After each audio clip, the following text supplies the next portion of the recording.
बिस्मिल्लाहिर्रहमानिर्रहीम। अस्सलामु अलैकुम वरहमतुल्लाहि वबरकातुहू। आज कुर्बानी के क़ज़ा के बारे में बात करेंगे कि कुर्बानी की क़ज़ा के क्या मसाइल हैं। कुछ कुर्बानी के बाद ईद उल अज़हा के बाद ये कुर्बानी के मसाइल सामने आए हैं।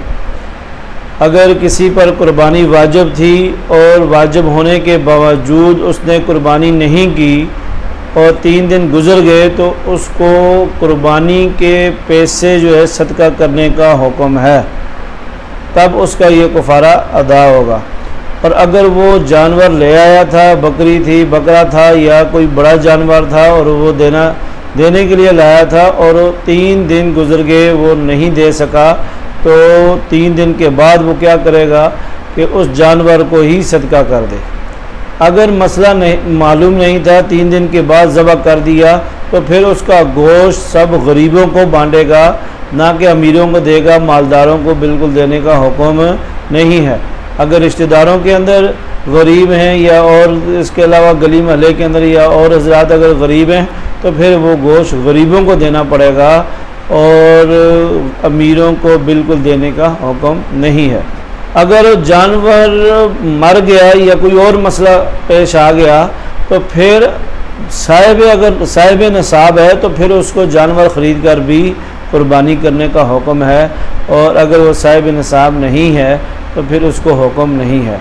कुर्बानी के दिन गुज़र गए और कुर्बानी के दिन गुज़रने के बाद उसको उस पर कुर्बानी वाजिब थी, उसके बावजूद उसने कुर्बानी नहीं की, गफलत बरती या घर के अंदर लड़ाई झगड़ा था, घर के अंदर मसले मसाइल थे या इसके अलावा कोई और मामला था, घर में बीमारी बन गई या घर के अंदर कोई परेशानी बन गई या घर के अंदर कोई फौतगी होगी और वो जानवर को ज़बह नहीं कर सके, तो 3 दिन के बाद अगर आपने ज़बह नहीं किया तो उसको सदका करें।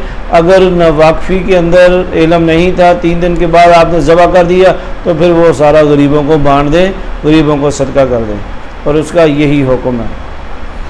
और अगर किसी ने पैसे कुर्बानी नहीं की और पैसे किसी गरीब को दे दिए तो वो कुर्बानी अदा नहीं हुई, उसको दोबारा कुर्बानी करने का हुक्म है।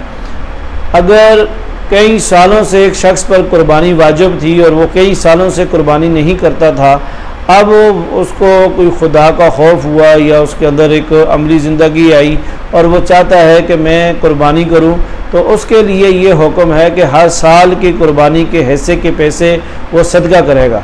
अगर 10 साल गुजरे हैं तो 10 सालों के सदक़े में अदा करेगा, तब उसकी तरफ से वो कफ़ारा अदा हो जाएगा। अक्सर लोगों के बारे में सुना कि कुर्बानी की गुंजाइश होने के बावजूद उन्होंने कुर्बानी नहीं की, तो उन पे कुर्बानी वाजिब है और वो गुनाहगार हैं। वो गुनाहगार हैं, इसलिए उनको चाहिए कि वो कुर्बानी करें और कुर्बानी के जो पैसे हैं वो किसी गरीब को सदका करें, नहीं तो वो गुनाहगार रहेंगे। कुर्बानी अल्लाह के सामने, अल्लाह से तो कोई चीज़ छुपी हुई नहीं है। कई जिन लोगों ने हिले वसीले किए या अपने आप को गरीब ठहराया या लॉकडाउन का बहाना बनाया, अल्लाह तो जानता है। तो अलम या अलम भी अल्लाह यरा, अल्लाह पाक तो देखते भी हैं, अल्लाह पाक हर जगह पर मौजूद हैं और हमारी शारक से भी ज़्यादा करीब हैं।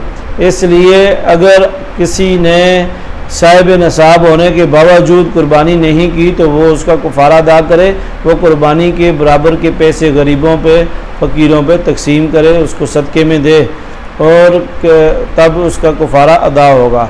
ये अल्लाह के नाम पे देते हुए बिल्कुल दिल छोटा ना किया करें, दिल खोल कर दिया करें।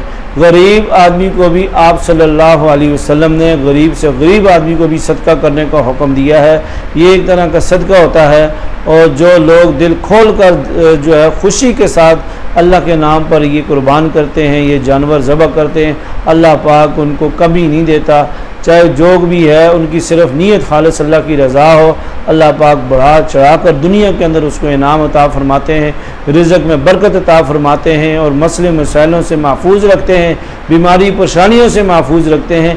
ये एक तरह का पूरे साल के एक सदका है जो अल्लाह के नाम पे हमने करना है, अल्लाह के नाम पे कुर्बान करना है। और कुछ लोग वो पैसे दे देते हैं, तो ये भी ठीक नहीं है। अगर आप ख़ुद कुर्बानी नहीं लेना चाहते, आपके पास अगर है या ज़्यादा कुर्बानी है या किसी को गोश्त देना चाहते हैं, तो उसका ये तरीका है कि आप उसके पैसे कुर्बानी के हिस्से में डालकर उसको उसकी पर्ची दें कि ये कुर्बानी आपने लेनी है, अगर गरीब हो तो गरीब को दे दें। ये नहीं है कि आप पैसे दे दें और उसको कहें जो मर्ज़ी है करे, तो ये कुर्बानी आपकी अदा नहीं होगी, आप गुनाहगार रहेंगे। इसलिए कुर्बानी करने का ज़्यादा सवाब है और सबसे अफजल अमल ईद उल अज़हा के ये 2-3 दिनों के अंदर यही है। तो अल्लाह से दुआ है कि अल्लाह ताला हमें दीन की समझ की तौफीक नसीब फरमाए और अमल करने की तौफीक नसीब फरमाए और अपने रास्ते पर दिल खोल कर ख़र्च करने की तौफीक नसीब फरमाए। आमीन वल्हम्दुलिल्लाहि रब्बिल आलमीन।